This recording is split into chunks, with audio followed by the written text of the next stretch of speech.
Pinaigting ng National Meat Inspection Service o NMIS ang pagbabantay sa mga karneng ibinibenta sa pamilihan. Yan po ay matapos masabat sa China ang libo-libong kilo ng karneng baboy na nilagyan ng kemikal para magmukhang karne ng baka. Balita hatid ni Marisol Abduraman.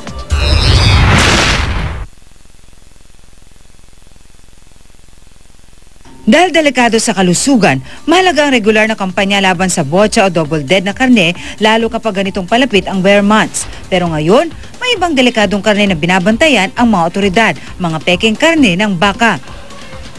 Ang article na ito sa Yahoo News Singapore na sinasabing mahigit 20,000 kilo ng mga pekeng baka ang nasabat ng mga pulis sa isang factory sa Shanxi Province sa China ang nakatawag pansin sa ating mga otoridad. Kabilang na nga riyan ng Customs at National Meat Inspection Service, kaya naman nakatodo alerto sila ngayon sa pangambang makapuslit ito sa ating bansa. Baboy daw talaga ang mga karne pero hinaluan ng paraffin wax at ilang kemikal para magmukhang baka.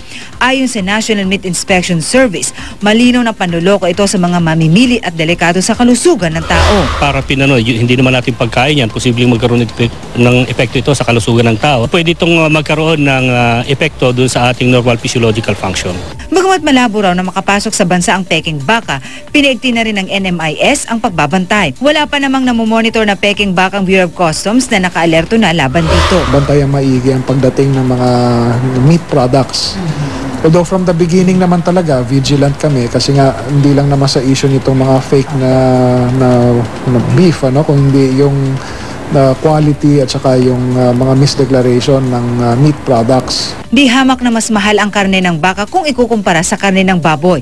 Kaya mga mamimili naninigurado. Yung baka daw medyo dilaw po ang ano niya, yung taba. Ano ba kung ginagawa ninyo para sigurado kayo na maganda pa po ang quality?